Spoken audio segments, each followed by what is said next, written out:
Hello, Indiana Fever fans. I think this might be the moment a lot of you have been waiting for, because today we're going all in on Sophie Cunningham core.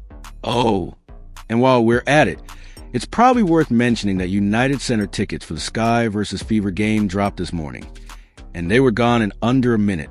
More seats were released later, but we'll see if we get to that, depending on where this video takes us. So Sophie Cunningham has officially landed in Indiana. Hey guys, it's Sophie Cunningham here. I'm finally in Indiana and I am so excited to be here and meet all of you. See you guys at the game. Bye. And she's been doing a ton of pressers for the Indiana Fever, which means we got so much to break down. Lots of fun content coming your way. And let me just say, I kind of called this before, but Sophie Cunningham is absolutely shaping up to be the content creator of the Indiana Fever. I see you looking, you must like me or something. I see you staring at that ass, must want to bite it or something. I also think Sydney Colson is going to be right up there with her. And honestly, it's just my personal opinion. But if Sophie Cunningham and Sid Colson teamed up, they might just go ahead and create world peace. Here she is, stepping into the locker room. Sophie Cunningham has arrived. And just a little heads up, this isn't your typical basketball breakdown video. Nope, this one is all about the vibes. The team is chatting it up, energy is high. And if you listen closely, yes, that's the unmistakable laughter of none other than Caitlin Clark in the background. You can just feel the chemistry in the room. These moments are what make a team special. Oh gosh, this is the first time I've seen my jersey. Oh, I love this. It's like I'm a rookie all over again. It's like I'm a rookie all over again. Here she is, getting some shots up. Sophie Cunningham putting in the work. But don't worry, this isn't just about basketball. She also hit the podium for a presser, and let me tell you, she had some golden quotes.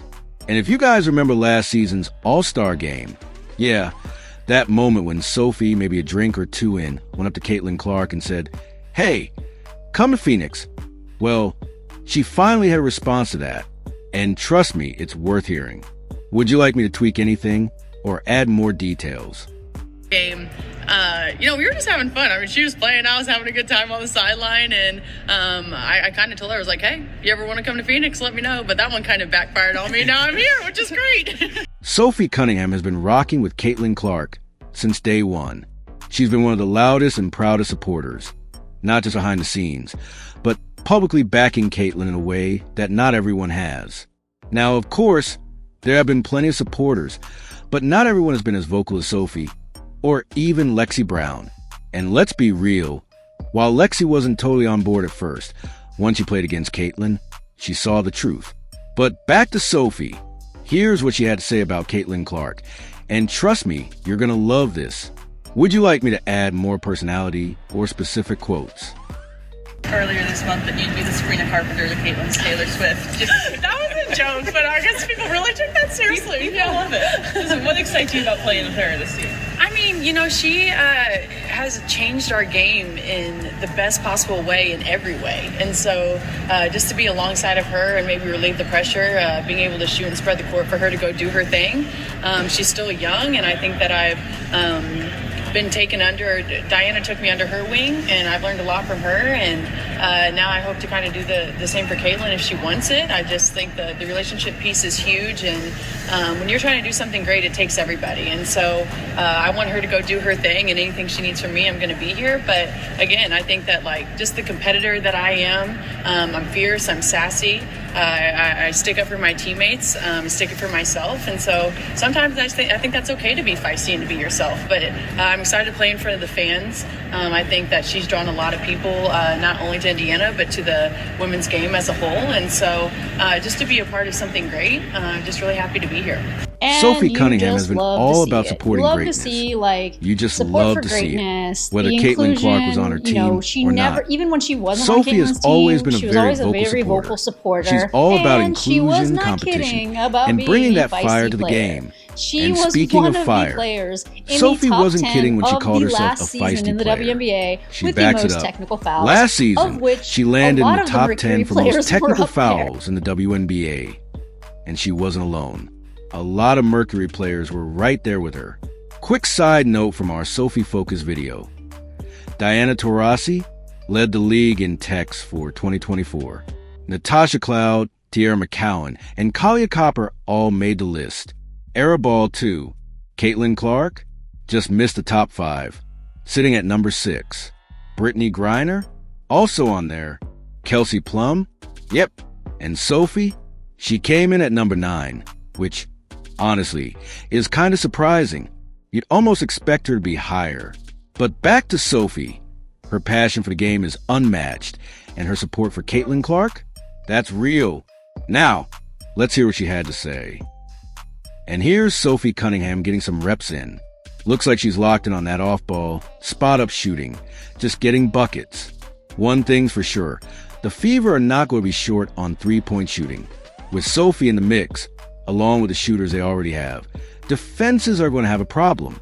Would you like me to add more details or energy to it?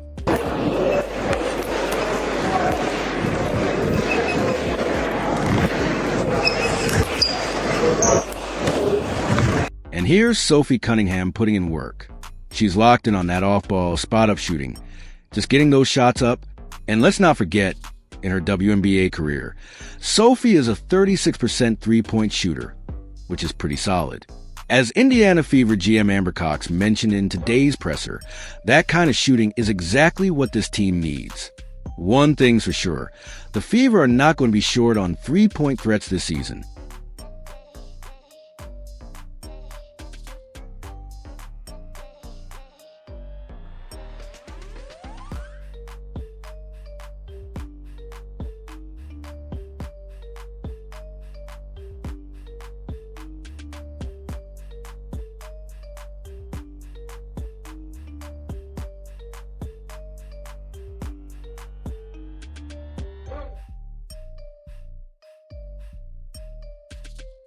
I think this is going to be a fun season for the Indiana Fever. They've got versatility, basketball IQ, championship experience, veteran leadership, exciting rookies, defense, offense. On paper, how can this go wrong? Now, with that said, most of these players haven't played together for very long. And as we saw last season, it takes time to build chemistry. Those first few weeks, honestly, the first few months, were all about the Fever finding their footing, learning each other's tendencies, and figuring out how to win together. But with the pieces they have now, this team has the potential to be dangerous. But you know what? Caitlin Clark isn't coming off a full college season anymore, and she is yoked. Like, seriously, stacked. The muscle, the strength, she's been putting in work. And it's not just in the gym. She's always in the lab, constantly sharpening her game. And beyond that, she's always present. Every presser for these new team members, she's there. It just speaks volumes about who she is, not just as a player, but as a person. She's a supporter. She shows up for people, and that says everything about her leadership. And listen, I'm not the only one stoked about this. Sophie Cunningham said herself in another clip from the presser, she's hyped too. And honestly, how could you not be? I'm so excited. I think it's refreshing. I've been in Phoenix for the past 6 years, was drafted out there. I've had a really great time. I've been very blessed with being around a lot of GOATs in the game and learning the game on another level. But again, like, this is just a new style, and this is the style that I thrive in. When you have people who can shoot the ball, who move the ball, who are running gunners, and share the ball, like, this is the type of offense that I want to be in. And so I'm just stoked. And like I said, the offense is more my style, but I'm also surrounded by a great culture and great people, and that's what I'm also very excited about, to be here in Indiana. To be honest, my original thought was like, oh, heck yeah, like, we're about to go win a championship. Like, that's exactly where my mind went. And like I said, it's all about the people, it's about the culture. I learned a lot out there, but now I'm ready to move on to something bigger, something better, and have a lot of really great players around me to, seriously go win a championship. So I was going to touch on the Sky Fever ticket situation, but I think this video's already running a little long. But hey, let's just go for it. Basically, Sky Fever tickets went on sale at 11 a.m. today for the game at United Center, the one that got moved to the 23,000-seat arena. Well, Technically, it's $21,500 for basketball and $23,000 for concerts, but you get the idea. And as expected, it sold out instantly. However, they didn't release all the tickets at once. And just a few moments later, more tickets popped up. No surprise here. This is a hot ticket of the season. And it's officially going to break the record for the biggest crowd of the WNBA season. But not everyone is happy about it. Some Sky season ticket holders from Wintrust Arena got moved over to United Center. And while some kept their good seats, others, they got bumped up to the nosebleeds. Which, honestly, doesn't seem fair at all. Don't forget like and subscribe for daily updates. So, I guess I did end up talking about it after all. But hey, go Fever, go WNBA. This season can't start soon enough.